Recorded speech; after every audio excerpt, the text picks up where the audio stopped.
नमस्कार, आप देख रहे हैं आपका अपना चैनल हिंदी खबर में हूं आपके साथ सुनील सिंह। और चीन के किंगदाओ में हुई संघाई सहयोग संगठन यानी कि एससीओ की रक्षा मंत्रियों की बैठक में भारत ने ज्वाइंट स्टेट पर साइन करने से इनकार कर दिया।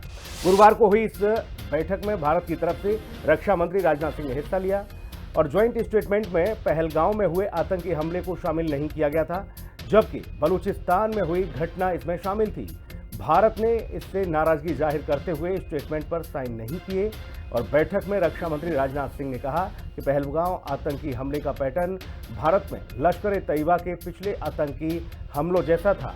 सीमा पार से होने वाले आतंकी हमलों को रोकने के अपने अधिकार का इस्तेमाल करते हुए भारत ने 7 मई 2025 को ऑपरेशन सिंदूर को अंजाम दिया। कुछ देश सीमा पार आतंकवाद को अपनी नीति मानते हैं और आतंकवादियों को पनाह देते हैं, फिर इसे इनकार भी कर देते हैं और पहले डबल स्टैंडर्ड के लिए कोई जगह नहीं होनी चाहिए। उन्होंने समझाया कि अब उन्हें ये समझना होगा कि अब आतंकवाद के एपिसेंटर सेफ नहीं हैं और इस बैठक में पाकिस्तान के रक्षा मंत्री ख्वाजा आसिफ भी मौजूद थे। दूसरी तरफ राजनाथ सिंह ने बैठक में पाकिस्तान के रक्षा मंत्री ख्वाजा आसिफ से भी मुलाकात नहीं की। इसलिए हम कह रहे हैं कि चीन में पाकिस्तान को भारत की खरी आतंकवाद और शांति एक साथ नहीं। इसमें कोई शक नहीं है कि राजनाथ सिंह का ये बयान पाकिस्तान और चीन को सीधा संदेश है और सवाल पूछ रहे हैं कि क्या इस समय वाकई भारत पाकिस्तान और चीन को खुलकर चुनौती देने की स्थिति में है।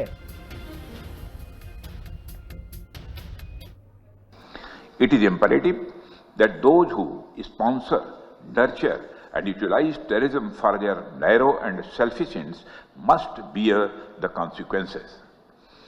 Some countries use cross-border terrorism as an instrument of policy and provide shelter to terrorists. There should be no place for such double standards. SCO should not hesitate to criticize such nations. On 22nd April 2025, the terror group, the Resistance Front, carried out a dastardly and heinous attack on the innocent tourists in Pahalgam, in the Indian state of the Jammu and Kashmir. 26 innocent civilians, including a Nepali national, were killed. Victims were shot after they were profiled based on the religious identity. The Resistance Front, which is a proxy of UN-designated terror group Lashkar-e-Taiba, claimed responsibility for the attack. Actually, I believe that the biggest challenges that we are facing in our region are related to peace, security, and trust deficit. And the root cause of these problems is increasing radicalization, extremism, and terrorism. Actually, peace and prosperity cannot coexist with terrorism. And the proliferation of weapons of the mass destruction in the hands of the non-state actors and the terror groups. Dealing with these challenges require decisive action, and we must unite in our fight against these evils for our collective safety and security. तो रक्षा मंत्री राजनाथ सिंह की दो टूक चीन में देखने को मिली। मेहमानों से आपको रूबरू करा देते हैं। कर्नल टीपी त्यागी जी हमारे साथ रिटायर्ड डिफेंस एक्सपर्ट मौजूद हैं। टीपी सर का बहुत स्वागत है। मेजर जनरल शम्मी सब्रवाल जी हमारे साथ डिफेंस एक्सपर्ट मौजूद हैं। सब्रवाल सर का बहुत स्वागत है। कर्नल विवेक शर्मा जी हमारे साथ मौजूद हैं, defence expert. Colonel Vivek Sharma sir का बहुत स्वागत है। टीपी त्यागी सर, चर्चा की शुरुआत आपसे करूंगा। एक तो ये कि जब ये बैठक थी तो फिर हमारी इस घटना को शामिल क्यों नहीं किया गया था एससीओ की बैठक में? उस चैप्टर को ही क्लोज कर दिया, पहलगाम को बलूचिस्तान रख लिया गया। और दूसरा, भारत ने उस पर हस्ताक्षर नहीं किए। क्या संदेश रक्षा मंत्री राजनाथ सिंह ने दिया है वहां से? मेरा ख्याल है अब वो समय आ गया है जब भारत को शब्दों को मिक्स करने की आवश्यकता नहीं है। The best diplomacy is a straight talk, और वो लेवल के ऊपर लाकर राजनाथ सिंह जी ने खड़ा किया। उन्होंने बहुत बहुत सख्त भाषा में 2-3 बातें कही जो शायद पहले इस तरह से नहीं कही गई थी। पहले तो उन्होंने ये कहा कि एससीओ के अंदर जो रेट्स है, रेट्स का मतलब रैपिड एंटी टेररिस्ट सिस्टम, उसको एक्टिवेट किया जाए, यानी कि टेररिज्म के खिलाफ उन्होंने यहाँ से शुरुआत की। फिर उन्होंने ये कहा कि जो देश इस आतंकवाद को अपनी स्टेट पॉलिसी बनाते हैं, उनके बारे में जो मेंबर स्टेट्स हैं वो केवल जबानी निंदा ना करें बल्कि एक्शन लिया जाए। ये उन्होंने एससीओ के जो और मेंबर हैं, जिसमें अब ईरान भी शामिल है, पाकिस्तान भी शामिल है, बेलारूस भी शामिल है, और जो ओरिजिनल मेंबर्स थे चाइना, किर्गिस्तान, तजाकिस्तान वगैरह, वो सब शामिल है। उन सबको कहा कि केवल रिटोरिक नहीं बल्कि अब जो आतंकवाद फैलाने वाले देश हैं उनको जिम्मेदार ठहराया जाए।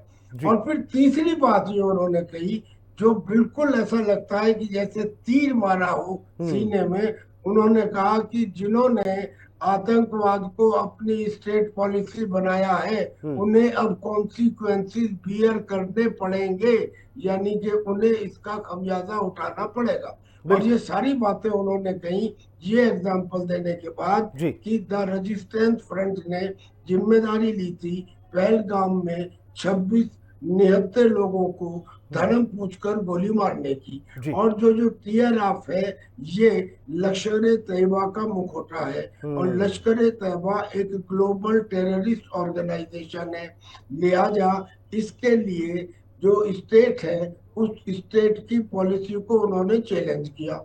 और ये चैलेंज करने के बाद जब जॉइंट स्टेटमेंट बना, और उस जॉइंट स्टेटमेंट में पहलगाम के रेफरेंस को तो छोड़ दिया गया और बलूचिस्तान के रेफरेंस को ले आया गया, यानी कि ये ऐसा लगा जैसे जानबूझ के it is a biased joint statement, तो उन्होंने उस पर दस्तखत करने से मना कर दिया। मैं समझता हूँ बेहतरीन जो डिप्लोमेटिक तीर था वो उन्होंने चला दिया, और ये चलना चाहिए था। पाकिस्तान को और चाइना को अक्सर इस बात का गुमान रहता है कि शायद हिंदुस्तान पाकिस्तान के खिलाफ कुछ बोल देगा लेकिन चाइना के खिलाफ नहीं बोलेगा, या चाइना के खिलाफ बोल देगा तो पाकिस्तान के मामले में चुप रहेगा। लेकिन इन दोनों देशों के सामने उनका ये कहना मतलब ये है कि आप अगर दोनों साथ, यानी ये कहा जा सकता है कि कड़ा और बड़ा संदेश रक्षा मंत्री राजनाथ सिंह ने दिया, जिसकी आवश्यकता थी।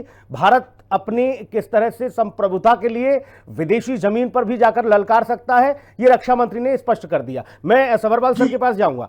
सभरवाल सर, एक तो ये दोहरा चरित्र समझ नहीं आता। एससीओ की बैठक में पहलगाम जैसी विध्वंसक घटना को शामिल नहीं किया गया और भारत ने हस्ताक्षर नहीं किए, उस पर इनकार कर दिया। दूसरा, क्या आज भारत उस डिफेंसिव मोड में है कि हम कहीं भी किसी भी सरजमी पर जाकर अपने आप को साबित कर सकते हैं, बता सकते हैं कि हम अब कमजोर नहीं, हम किसी से झुकने और डरने वाले नहीं? बिल्कुल आपने सही कहा है। देखिए, क्योंकि एससीओ की बैठक चाइना में हो रही है तो होस्ट कंट्री है चाइना जी, तो ऑब्वियसली जो भी जब ऐसी जॉइंट स्टेटमेंट बनती हैं तो उसमें होस्ट कंट्री का काम होता है कि सारे के सारे नेशंस को एक साथ लेके आए, और जब सबको साथ अगर लेके आना है तभी जॉइंट स्टेटमेंट बन सकती है। लेकिन जब एक होस्ट नेशन जो है वो अगर उसका जो है अगर चरित्र जो है वो जस्ट नहीं है, क्योंकि जिस तरह से उन्होंने पहलगाम को आउट कर दिया, बलूचिस्तान को इन कर लिया, तो लाजमी बात है कि जब ऐसे होगा तो अगर तो उस समय अगर भारत आज का 10-15 साल पहले वाला भारत होता तो शायद इसको एक्सेप्ट कर लेता। लेकिन आज हमारा जो भारत है वो फ्रंट फुट पे बैटिंग कर रहा है, और वो ऐसी चीज जो नाइंसाफी अपने देश के लिए वो कभी बर्दाश्त नहीं करेगा। और आपको एक चीज इसमें ऑब्जर्व करनी चाहिए कि चूंकि भारत ने इस जॉइंट स्टेटमेंट को साइन नहीं किया है, ये एक कहीं ना कहीं चाइना की बहुत बड़ी किरकिरी है, क्योंकि ये चाइना की जिम्मेवारी थी कि वो इंश्योर करे कि सारे के सारे जो वहां पे उसके घर में जो मेहमान आए हैं वो एक मत होकर एक जॉइंट स्टेटमेंट दें।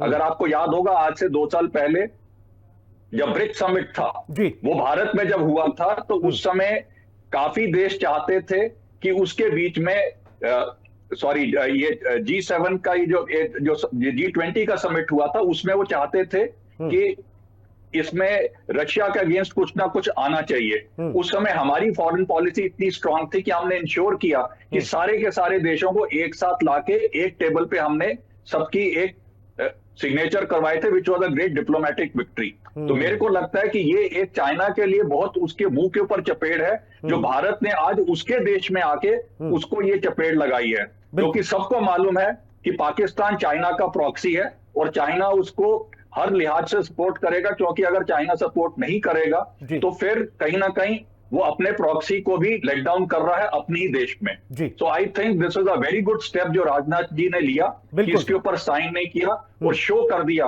कि आज का भारत आज से 15 साल पुराना भारत नहीं है। Thank you. विवेक सर, आपके पास आऊंगा। एक तो दुनिया भर में हमने अपने डेलीगेट्स को भेजकर, अपने सांसदों को भेजकर ये बताया कि पाकिस्तान किस कदर आतंकियों को जगह देता है। वो पाकिस्तान मतलब आतंकिस्तान, आतंकिस्तान पाकिस्तान, इसमें कहीं कोई दो राय नहीं। दूसरा, हर मंच पर, हर मोर्चे पर हमने इस घटना के बाद आतंकियों को बेनकाब किया, और अब एससीओ की बैठक में भी हमने उसी ललकार के साथ पाकिस्तान और चाइना दोनों को संदेश दिया है क्या? हाँ जी, आप एकदम सही बता रहे हैं। जैसे एससीओ की मीटिंग चाइना में हो रही है, इसमें तकरीबन 10 कंट्रीज हैं जो प्रोमिनेंट कंट्रीज हैं।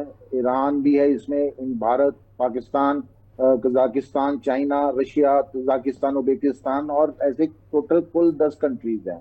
अभी जो देखने वाली चीज है कि जब हमारी डेलीगेशन तो गई थी बाहर के कंट्रीज में जब ऑपरेशन सिंदूर के बाद, लेकिन आज की डेट में जब डिफेंस मिनिस्टर हमारे इस एससीओ की मीटिंग अटेंड कर रहे हैं, उन्होंने बहुत क्लियरली अपनी स्टेटमेंट में कुछ चीजें हैं बहुत क्लियरली स्पेसिफाई की हैं। पहला है कि हर एक एक्ट ऑफ टेररिज्म एक क्रिमिनल और अनजस्टिफिएबल है। आप कोई भी टेररिज्म को ये नहीं कह सकते कि गुड टेररिज्म, बैड टेररिज्म, ये क्रिमिनल एक्ट है और इसको कोई जस्टिफाई नहीं कर सकता। और जो दूसरी बात उन्होंने बोली है कि जो एससीओ है शुड मस्ट यूनाइट और सेफ्टी और सिक्योरिटी के मुद्दों पर, लेकिन यहाँ पर बलूचिस्तान को ऐड कर दिया, पहलगाम का टेररिस्ट अटैक ऐड नहीं किया। तो ये यूनिटी को दर्शाता है कि जो एससीओ की जो मेंबर्स हैं उनके आपस में क्या यूनिटी है। अगर 10 कंट्रीज टेररिज्म के मुद्दे पर एकजुट नहीं हो सकते तो ये चाइना जो होस्ट कंट्री है उस पर कितनी शर्म की बात है कि उन्होंने 10 कंट्रीज को बुलाया एक मुद्दे पर बात करने के लिए, और जब 10 कंट्रीज में यूनिटी को वो नहीं कर पाया, मजबूत यूनिटी नहीं कर पाया। दूसरा, उन्होंने जो राजनाथ सिंह जी ने कहा है कि पीस एंड प्रॉस्पेरिटी ये टेररिज्म के साथ कर सकती, और जितने इंस्ट्रक्शन वेपन धीरे धीरे जो है नॉन स्टेट एक्टर्स के में ऊपर जाने का खतरा है। इन सब चीजों को देखते हुए जो भी ये टेररिज्म को सपोर्ट करते हैं, जो प्रेपरेटर्स हैं, जो उग्रवादी हैं, जो टेररिस्ट हैं, उनको सपोर्ट करने वाले ऑर्गेनाइजर, फाइनेंसर और उनको स्पॉन्सर करने वाले भी उतने ही कसूरदार हैं। जब ये चीज है तो ये एकदम क्लियर है जो हम बताई जा रहे हैं इतने टाइम से कि टेररिस्ट अकेला नहीं है, पाकिस्तान आर्मी, आईसीए पाकिस्तान और उसकी पॉलिटिकल भी इसमें शामिल है। बिल्कुल। और इसके अलावा भारत ने तो कई बार मंच से इस बात को उजागर किया है। भारत सरकार ने कई बार कहा है, विदेश मंत्री से लेकर सबने, प्रधानमंत्री ने कई मंचों से इस बात को कहा कि पाकिस्तान आतंकियों की शरणगाह है, पाकिस्तान मतलब आतंकिस्तान, आतंकिस्तान मतलब पाकिस्तान। मैं टीपी सर आपके पास आ रहा हूं। चाइना को हम देख पा रहे हैं, एक और मुसलमान बर्दाश्त नहीं, उन्हें उनके मजहब बर्दाश्त नहीं, मस्जिद बर्दाश्त नहीं। दूसरी तरफ इस कदर गिर जाता है कि भारत से अपने रिश्ते सुधारने की जगह और ज्यादा बिगाड़ने पर आमदा है और पाकिस्तान पर प्यार लुटा रहा है। ये कैसा अब्बा है, ये कैसा बाप है भाई? देखिए, चाइना ने एक रुख दिखाया था, जब ब्रिक्स की मीटिंग हुई थी रशिया के कजान में। उस समय शायद रशिया के प्रेशर में ये कहा गया कि हिंदुस्तान के साथ जो आपका बॉर्डर डिस्प्यूट है उसे रिजॉल्व कीजिए। और उस मीटिंग के 24 घंटे पहले डेप्सांग और डेमचौक का जो डिस्प्यूट था उसको रिजॉल्व किया गया, उसको डाइल्यूट किया गया। तो ऐसा लगा था कि जैसे शायद एक न्यू वर्ल्ड ऑर्डर की शुरुआत हो रही है और चाइना हिंदुस्तान के साथ में जो अपनी इक्वेशन है उसको रीसेट कर रहा है, डेवलप कर रहा है, कॉपरेशन की कर रहा है। फिर बाद में मानसरोवर यात्रा और कई सारे ऐसे मुद्दे आए जिसमें ऐसा लगा कि China is coming closer to India. लेकिन ये लोग कितनी जल्दी गिरगिट की तरह रंग बदलते हैं इस एससीओ की मीटिंग में। मैं तो समझता हूँ कि राजनाथ सिंह जी ने चाइना में एक डिप्लोमेटिक सर्जिकल स्ट्राइक कर दी है। ये स्ट्राइक इतनी इफेक्टिव है, इसकी गूंज आहिस्ता आहिस्ता और फैलेगी, क्योंकि इससे कहीं ज्यादा बड़ी मीटिंग जो G20 की मीटिंग थी हिंदुस्तान में, और जिसको हिंदुस्तान ने पहले तो G21 में कन्वर्ट किया, यानी कि ग्लोबल साउथ को भी उसमें इंक्लूड किया, और उसके बाद कुछ देशों ने उसका विरोध किया रशिया वाले इशू का। उसके बावजूद हमारी डिप्लोमेटिक विक्ट्री थी कि हमने सबको एक प्लेटफॉर्म पर लाकर एक जॉइंट कम्युनिके साइन कराया, और उसमें देशों की संख्या एससीओ के मुकाबले दुगनी थी, रीच दुगनी थी, टोटल जीडीपी। भारत ने तो ऐसे देशों को भी शामिल किया टीपी सर जिनको कोई उनकी तरफ देखता नहीं था, और वो भारत के पांव में झुके। वो लोग जब प्रधानमंत्री गए तो पांव छुए उन देशों के प्रमुखों ने, राष्ट्र के प्रथम लोगों ने। ये भारत को दर्शाता है कि भारत का भाव क्या है।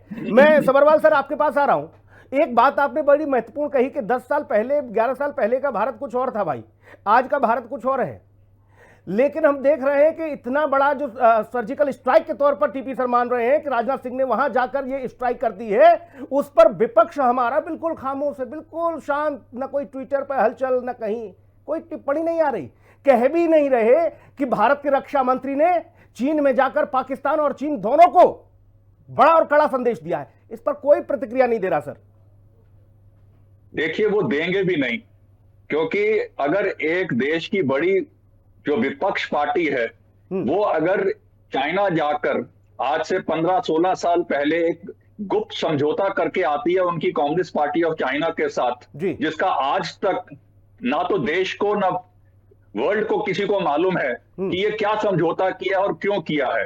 कहीं ना कहीं पर देश के इंटरेस्ट कॉम्प्रोमाइज किए गए हैं, जो आज हमारा देश मांगता है इन लोगों से कि वो बताएं कि उन्होंने ऐसा क्या करके आए हैं। और वही कारण है कि इनके मुंह में दही जमा पड़ा है कि ये चाइना के खिलाफ कुछ भी बोलने के लिए राजी नहीं है। और अगर हमारा एक डिफेंस मिनिस्टर चाइना में जाके उनके गढ़ में जाकर इतनी बुलंद आवाज में एक चीज बोल के आ रहा है, तो कम से कम इन मामलों में जहां आतंक टेररिज्म का मामला है, कम से कम वहां पर हमारी सारी विपक्षी पार्टियों को, जैसे कि इजराइल में सारी पार्टीज एक साथ हो रखी हैं, इनको भी एक साथ होकर खड़े होना चाहिए और बोलना चाहिए कि जो हमारा डिफेंस मिनिस्टर बोल रहा है हम उसके साथ 100% 100 नहीं, कम से कम 99% ही हो जाओ, पर कम से कम हो तो जाओ। कम से कम ये तो शो कर दो कि आपके लिए भी देश का हित सबसे ज्यादा है, ना कि सिर्फ पावर का हित, जो अपना पर्सनल पावर का जो इंटरेस्ट है उसको कहीं ना कहीं उनको पीछे छोड़ना चाहिए। And it's very sad, very unfortunate